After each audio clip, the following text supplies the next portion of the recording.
please pardon the roughness of my environment. I'm in the midst of redoing my whole cellar, but it's still a grunge look, so I think that might work. So what do you think? What do you think, Ethan? Hmm? What do you think about this fiasco? Um, what is there to think about? Thank you. This has been in the making since the day he came down the escalator. Hmm. Um, no, that's wrong. He's awakened what's been in the making for a long time. He's the mascot for these people. Yeah. He didn't create this, but he is the spark plug. He's the no, he's not the spark plug. He's the accelerant, right, for a situation that was already in existence. Right. The question that I ask about all these people who claim that who feel the way he does, what are you angry about? You got everything. You would think this was people who were actually Surprise. enslaved, captured and beaten and lynched, unjustly imprisoned. You would think this was the reaction of those people.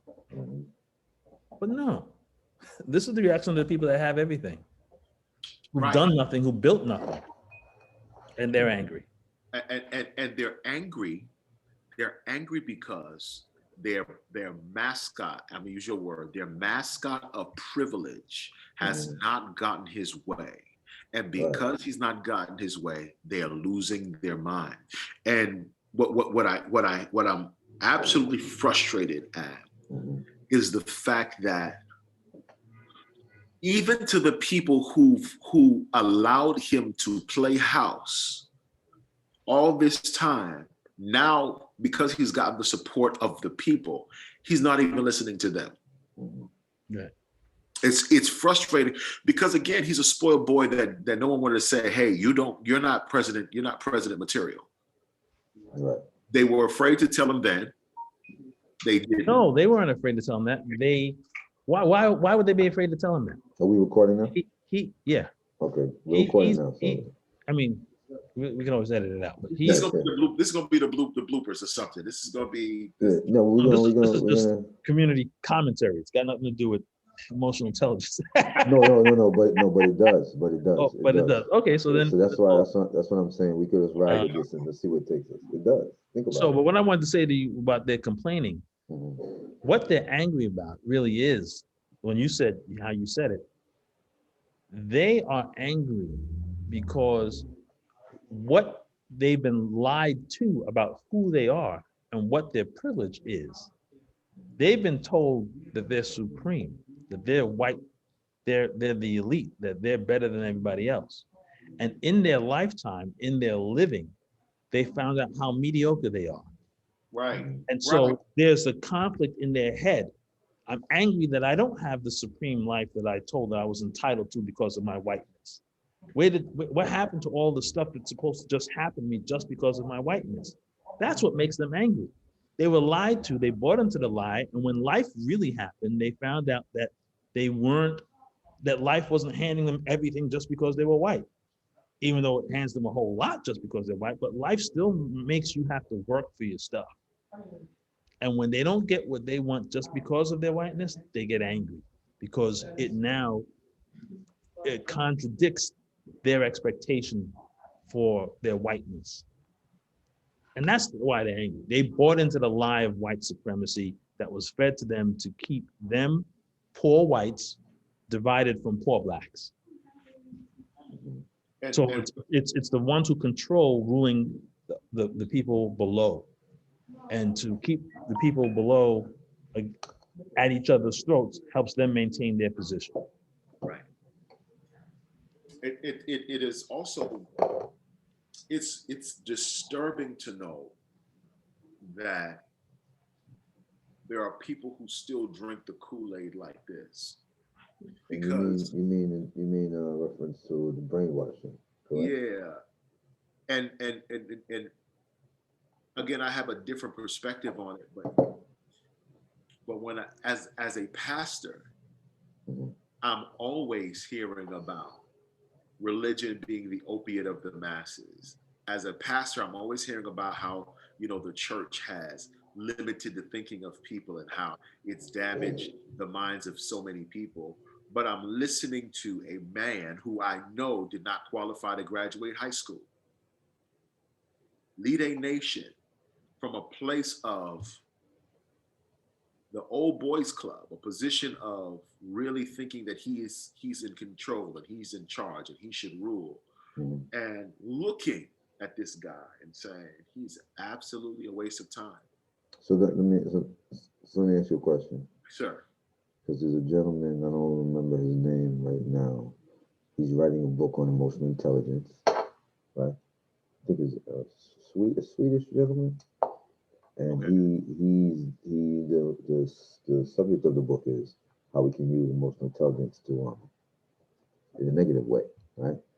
So you had leaders across throughout history who have used emotional intelligence. The question is, did they just were they just being themselves, or did they have some awareness of um, how AI can be used in a negative capacity? Because emotional intelligence can be used to manipulate others, to control others, to moderate, right, for the Yeah. better.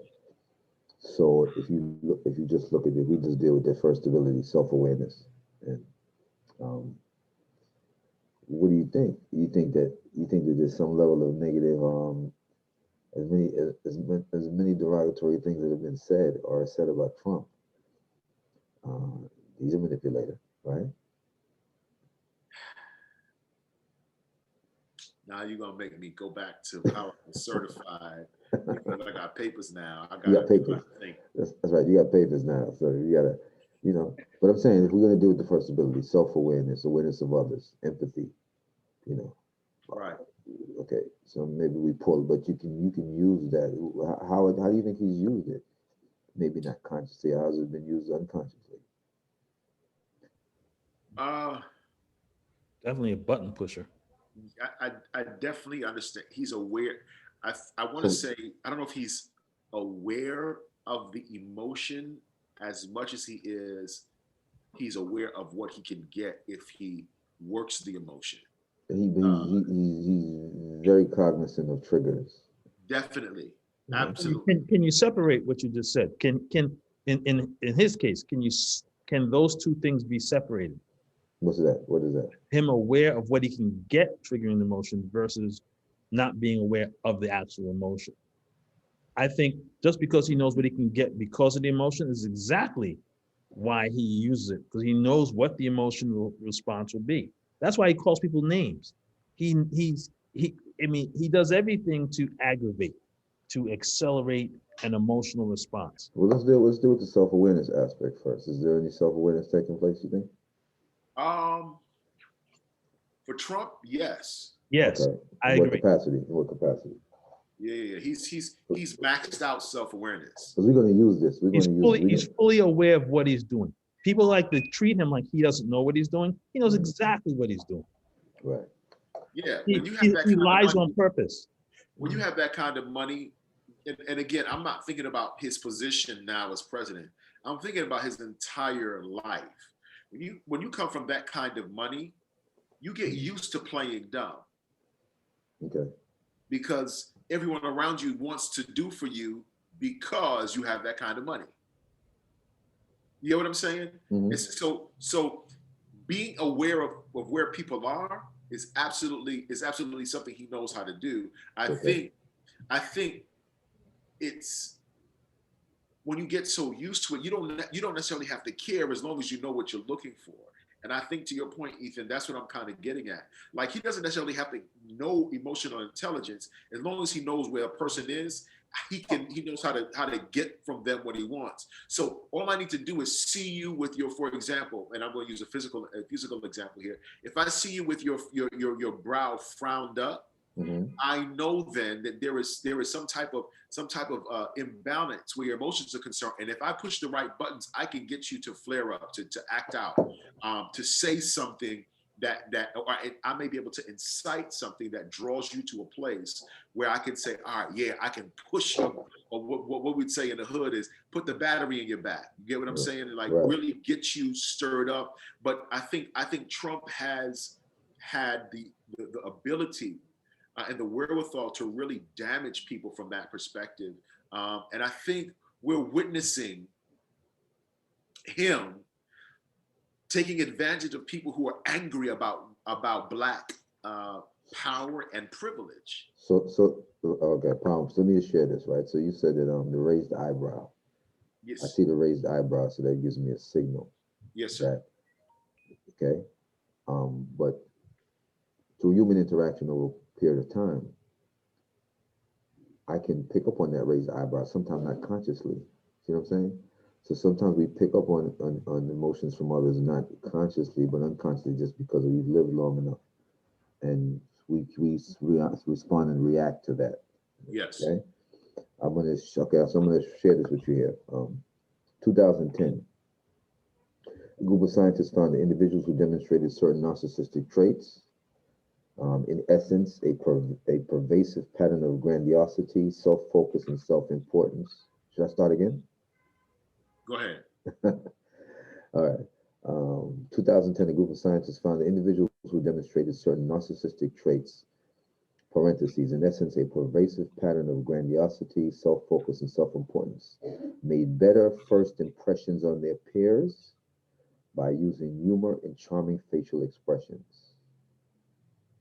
So these particular narcissists made better first impressions on their peers by using humor and charming facial expressions. That is to say, people with their own interests at heart are more talented at gaining other support, at least at first. So I'm relating to that. First. I think that's key. Right. Sounds good. That's perfect. I think that's key. Because listen to, you can tell by his vocabulary. Right. Everything's tremendous. Everything's great. Everything's marvelous. So when I tell you everything's great, everything's good, everything's marvelous, I put you at ease and I make you feel like everything's great and everything's marvelous. And Very so manipulative, you can't do correct. anything but feel good about that. You know, if you have best things happening here, you're gonna feel good because it's the best thing. There's nothing that I'm gonna do for you that you're not gonna appreciate because I'm delivering to you the best possible thing. I'm gonna give you the best healthcare. I'm gonna give you those people they're the worst. They can't do anything. I know everything. I can do everything, and you're gonna love it. It's gonna be great. You're gonna love it. You're gonna love it. It's gonna be great. It's gonna be love. It's gonna be tremendous. It's gonna be big. It's gonna be great. What does that sound like to you, Ethan? A con artist, a huckster, somebody trying to sell me something, trying to, get me to buy what they're selling. And this is not a political position either, right? But the way you said that to me before I got on the call with you all, a young man that I work with and I kind of mentor called me. He said, "Are you good with cars?" I was like, "What do you mean?" He said, "I'm trying to buy a car." He said, "I'm at the dealership right now." He says, "You know about Mitsubishi?" I was like, "Yeah, I wouldn't do it." I said, "But if that's in your budget," he said, "it's a 2020 with 3,000 miles on it." I said, "At the dealership?" "Yes." He said, "So what are they asking?" He said, $7,000 to $8,000. I said, "Down?" 2020. He said, "No, for the car." I said, "FaceTime me, call me, video chat me." I said, "Something don't sound right." I said, "This must be," and I said the model, and and as soon as he turned the camera on, he was like, "Oh yeah, how did you know?" I said, "Because that is their most base vehicle." And I said, "You must have the base of the base of the base of the base." I said, 3,000 miles is nothing. They can for a year, that can be for test drive. Then here's why I shared that. I'm listening to the person in the background. He says, "You're going to get the best gas mileage out of this car. You're going to have the best ride in this car. It's a tremendous deal." As you said it, Ethan, as you said it. And I'm saying to myself, this guy, I said, "You know what? It's a 2020. I said, this guy is selling you, he's selling you a lemon. I mean, he's selling you a dream." I said, "At the very least, ask about the warranty." I said, "If the warranty is included, I'm gonna tell you right now, pay all cash and walk out of there with it."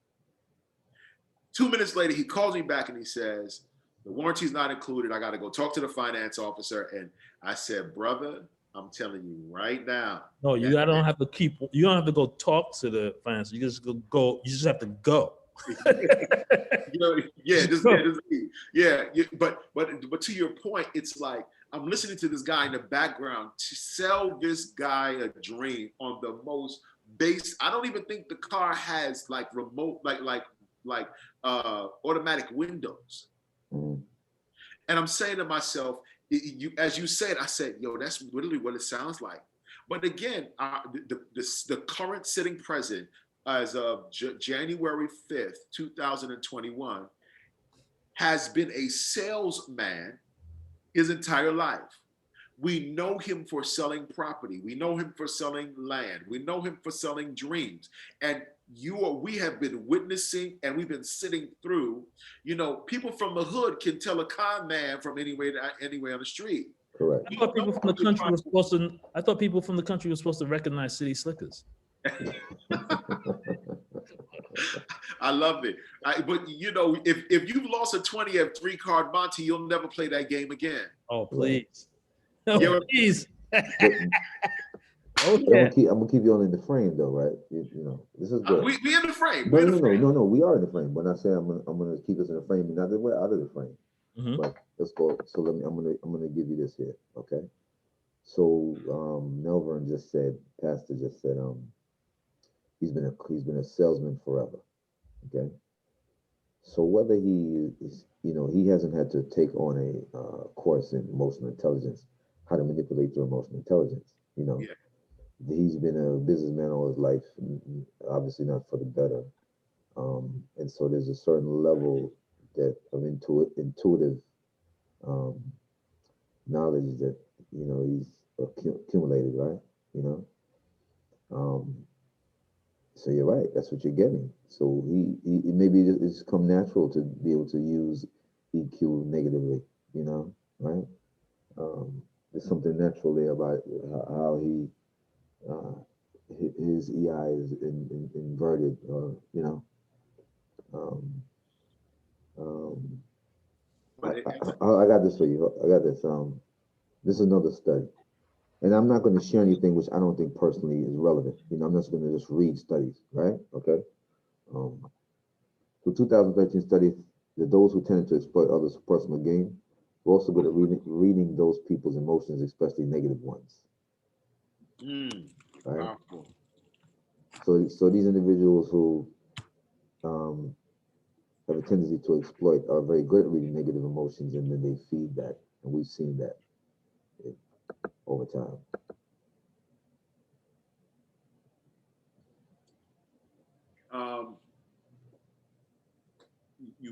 The first point you made,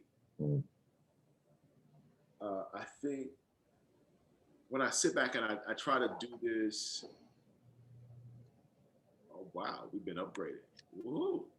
We upgraded? Oh. Yeah. Oh, okay. When I think about the first statement and I look at it objectively, what I will say is,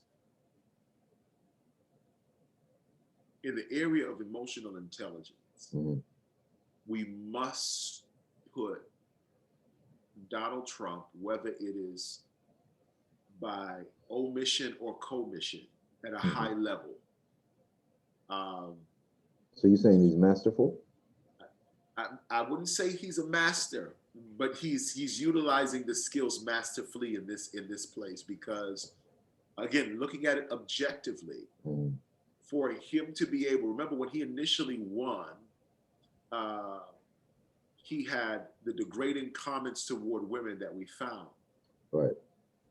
However, he had the ability, of course, with the direction of his incredible staff and team, to shift the female vote in his favor. We watched it throughout his campaign. We all thought, those of us of Asiatic persuasion assumed that no black people would get down with this guy. Yeah. Then we got clowns all over the place. That's a totally subjective statement. And I'm gonna call him a clown because that's what I'm gonna do. Then we said the same thing about the Latinx community.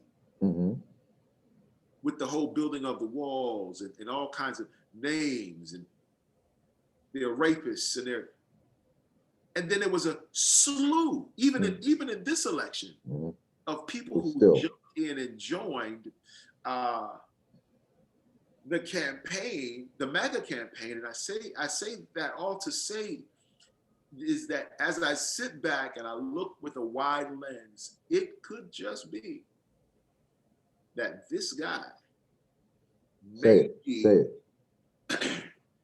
I'm choking up trying to say it. I'm gonna say he's a master, but he might just be really close in terms of working the emotional intelligence spectrum, and we may have to credit him with the greatest Jedi mind trick of all time. So you know, it's so funny. You know what makes it a great Jedi mind trick? It's right in front of you, but you're still full, right? I mean, tell me about it. You dig? Let me ask you this. Let Ethan jump in on this. As much as I appreciate that he might be mind tricking people, and you have to want to be mind tricked. So it feels to me like there's not as much mind tricking going on here as there may be some tapping into, like I said, him acting as the mascot. He didn't suddenly convert these people's minds into what they're thinking as they support him. He has voiced their anger, and they're like, yeah, that's the thing there, yeah.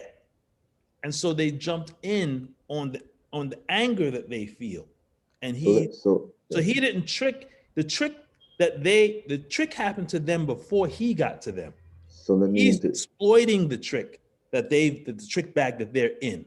So we just said that the study said that these particular individuals pick up on negative emotions, but very interesting. I'm going to say this to you. So within cognitive behavioral therapy, okay, there's a diagram that they show all the time, and you have the situation or the event, you have an automatic thought, and then you have an emotional reaction, a physiological reaction, and a behavioral reaction. So think about what you just said. You said, right? And what you do within cognitive behavioral therapy is try to get people to be aware of their automatic thoughts. And that is when you just react. Okay, and then you see what I'm saying? And what you just expressed just now. You just expressed that he has these individuals, he triggers, and he is aware that they're gonna think automatically. See what I'm saying? Which triggers what in you? An emotional reaction, a physiological reaction, and a behavioral reaction. See, this is the model that they show us. See, you have an event, you see someone on the bus, and they're eating they're overweight, they're eating a sandwich, right? And what's your automatic thought? Or what's many people's automatic thought? This person doesn't need to be eating this food, right? They're already overweight. You know what I mean? But you don't know. Maybe for that whole week they've been good on their diet and they decided to indulge. So the thing is, your thinking could be wrong. But going back to Ethan's point is that yes, Ethan just expressed the model for it. Situation, event, automatic thought, and then the emotional, physiological, behavioral response. So what do you say to that, Pastor? Right here, sir. I'm just trying to adjust my situation here. I didn't like how I was looking on the camera. Please excuse me. We ain't paying you no mind. Yeah. Sorry, y'all. Yeah. So Ethan, your thing was what? You see. I mean, there's a lack of awareness on a large part of the demographic, right? Do you blame them? I mean, and then there are some people who are totally. There was a book written by one of those guys from the Watergate era. I don't know if it was Dean or one of them, and he wrote the book before Trump became president. And he talked. Was he involved in Watergate, or was he? I think he was one of the reporters. I think it was Dean or one of these guys. And I can't remember the name of the book. And I just remember, and he was talking about like narcissists, right? And the people that follow authoritarian types. And then they themselves wish that they were that type. And then when they follow along, they do so in trying to elevate their position close to the authoritarian, even though they themselves admire authoritarianism. They will subjugate themselves to the authoritarian just to cozy up to that authoritarian. Right. Because they admire that person's admiration of them for being there boosts them. And so, but there was a list of adjectives of the types of characteristics of these personalities. It had to be like 12, and none of them were positive characteristics. And so, does this guy wield some emotional steering wheel real well? Yes. He's definitely mastering pushing people's buttons. That's all he does. Right. That's why lying is such the best tool. Right. Because when you lie and somebody knows the truth, they're gonna get hot because you're trying to tell them that water's not wet. I tell you water's not wet. You go through the roof like, are you crazy? Now I got you all riled up. Right. And I know water's wet, but listen to me. I always refer people back to 48 hours into his presidency. Kellyanne Conway responded to the question of him claiming he had a larger inauguration than President Obama. Right. And they said, that's blatantly not true. She paused and looked in the camera and said, well, we deal in alternative facts. Alternative facts. Alternative facts. Let me write that down. So she said right then and there, we will be lying to you. So at that point, I was like, yeah, the devil's not a liar. The devil deals in alternative facts. Yeah. Devil's not a liar, just deals in alternative facts. I hear you. So when you're lying, you know what you're doing, and you know what the response you're expecting, and you know that if you could tell the people who like you some outrageous lies, you know that you've got them even riled up in some lies that support they're coming to take your jobs. Right. China's taking your jobs. Now, I had a guy when I was driving once, and he was behind me, and he said that to me, and I said, so let me just ask you a question. Exactly how can China take your jobs, right? I said, does the country come over here and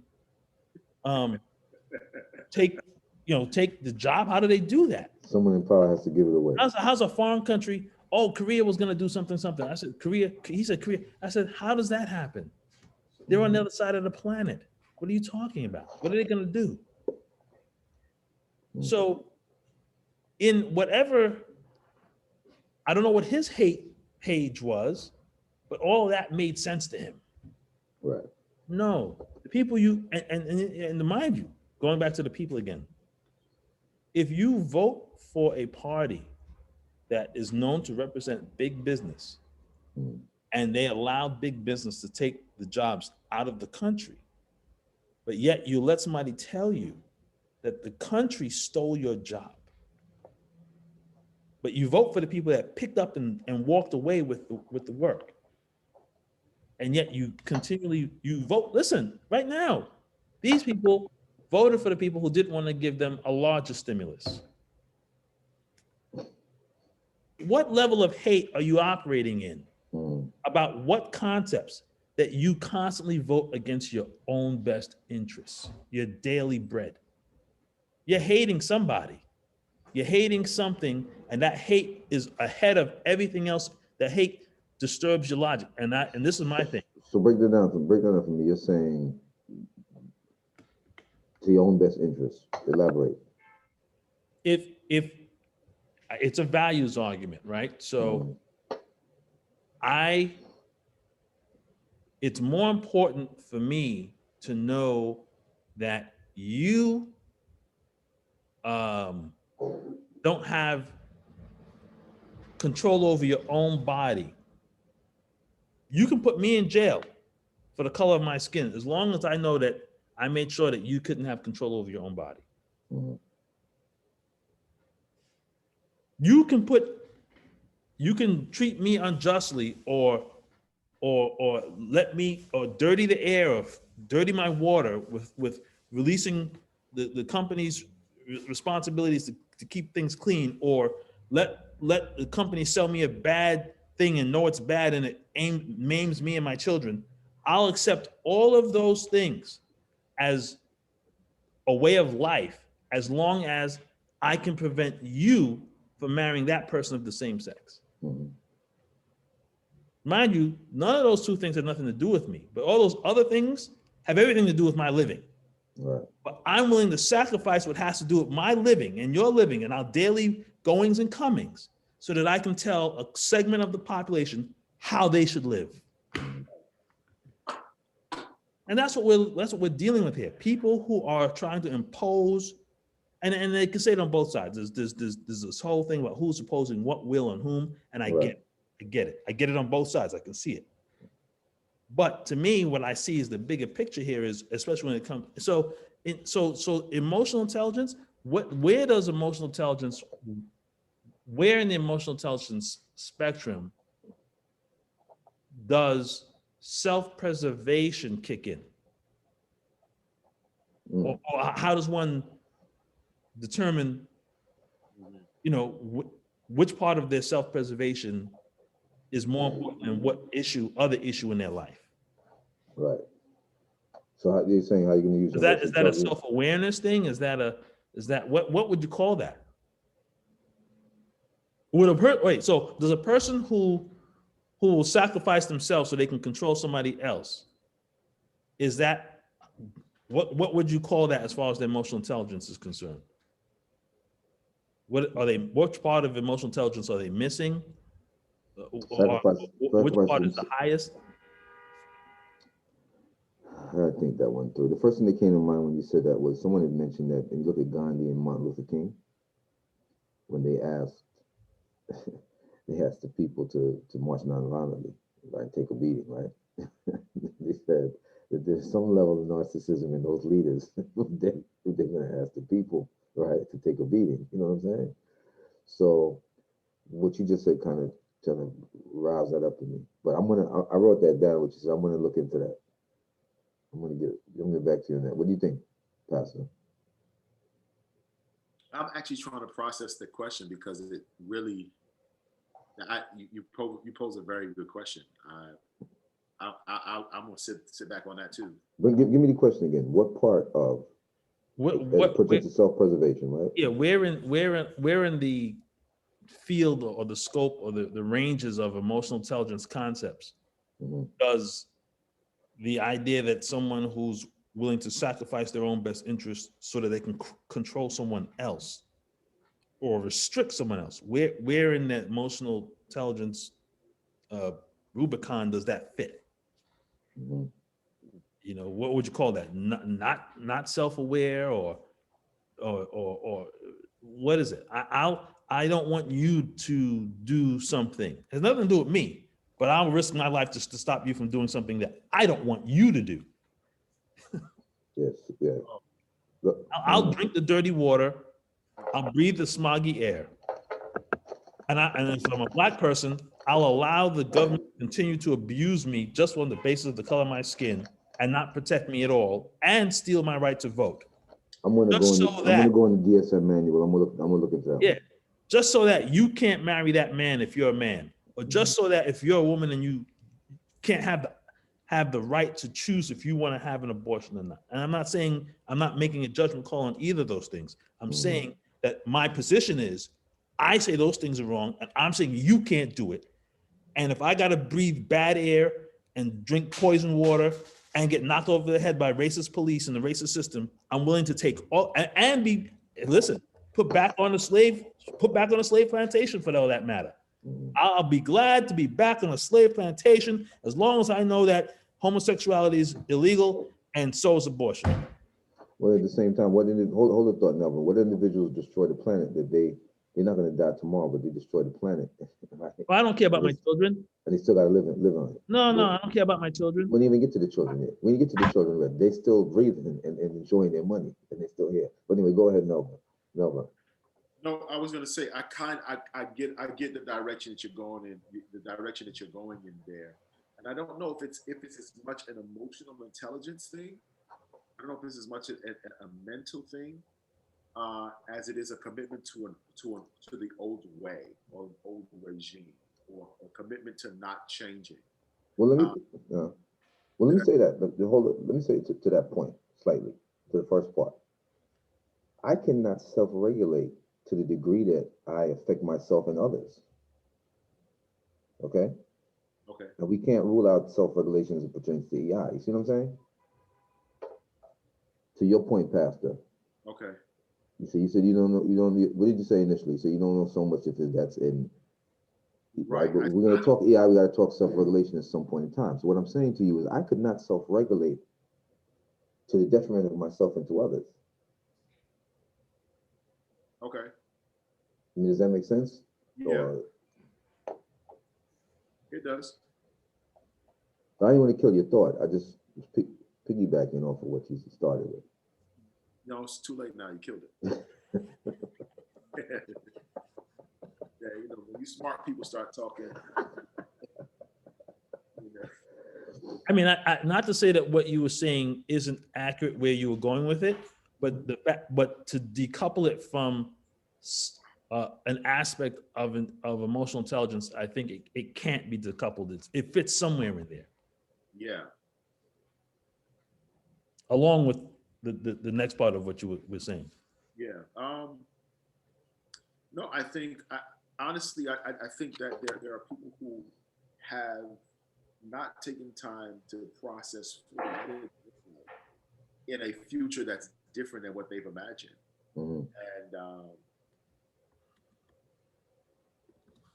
I can't say it's self-regulation or a lack thereof. I can't say that it's emotional intelligence, at least from my understanding. What I will say is there are just some people who are afraid of change, and yes, they lack the ability to really process everything that is required to navigate the change well. And so if they have to, Ethan, create a logic that is absolutely illogical for the sake of cutting their nose off to spite their face, or for the sake of looking like they're cutting their nose off to spite their face, then they will. Why? Because they don't want to deal with that change. I know the only way that to points that you were making, I know the only way that you can that two people can be in love is if they're of the opposite sex. Anything that looks contrary to that, I will find a way to justify it. Now, again, it may sound crazy coming from me as a pastor, mm-hmm. right? Knowing that I hold fully to the biblical tenets. Mm-hmm. At the same time, everybody's not coming to the church for me to marry them. Right. And therefore the conversation is happening beyond my sphere of influence. Especially when it comes down to, again, this political turmoil that which we're seeing in our nation at this very moment, right? We are literally 13 minutes away from seeing our capital shut down because of mayoral ordinance, because somebody believed somewhere that there was widespread voter fraud. Right. And there are folks who are willing to storm the Capitol and risk arrest and even their life for this because they don't want change. Let me ask you, and the change they don't want, well, then again, remember, God, you see, you got to always remember the lies.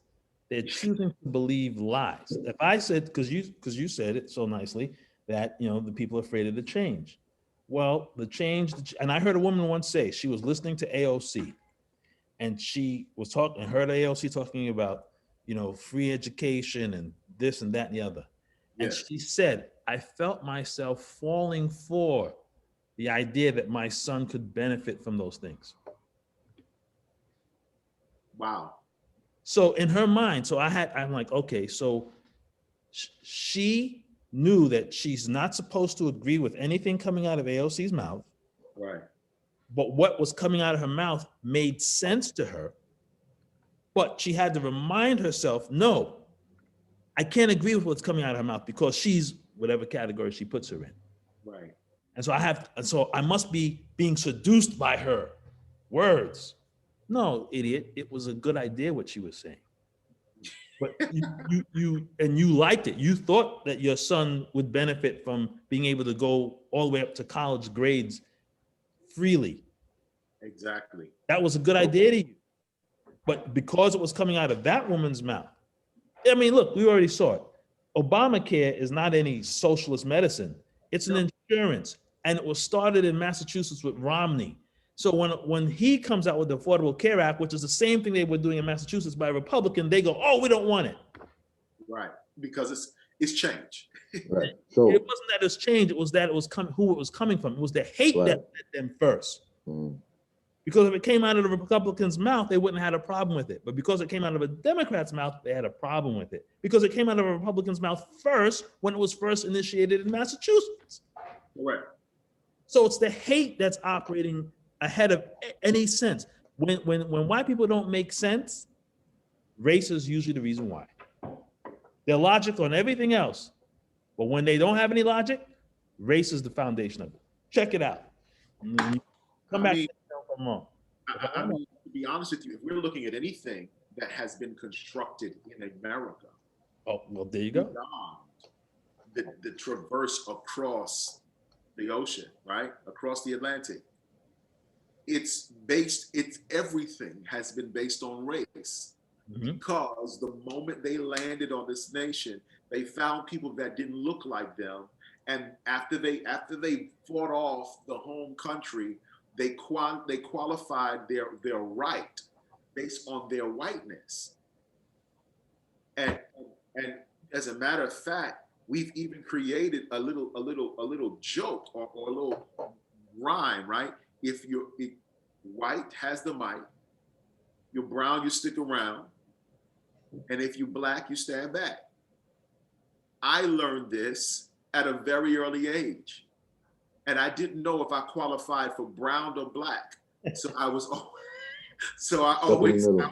always quiet until I realized that at the time that I was growing up, I qualified for the conversation because I qualified for the conversation. It had nothing to do with skin color. Right. And I realized that the most dangerous thing in America was an educated black man. They will play with me if I was in the street with my pants sagging, but if I knew the law, they would leave me alone. Mm-hmm. And that's when I realized, hey, how do I utilize this wherever I go? How can I handle this wherever I am? And I think as it pertains to emotional intelligence, this goes back to the foundational thought and theory of self-awareness. Right. Because I'm now capable enough to understand I can navigate rooms, I can engage in conversations, and at the same time begin to receive or give at will. Mm-hmm. Because I'm aware of who I am, one. Two, I understand to some degree how to handle people without abusing them. Right, and that's what we're discussing, using it for the wrong reasons. Yes, sir. Right, but I gotta leave you guys in a minute, but this is what I'm thinking. I'm thinking maybe you could send this to us, E. Yep.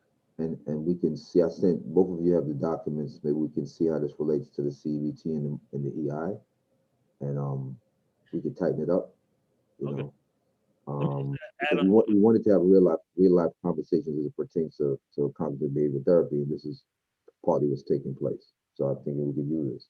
But how's that sound to you? That sounds good. I just want to add to what Pastor Nelvin said in terms of, he said the most dangerous thing to this country is an educated black man.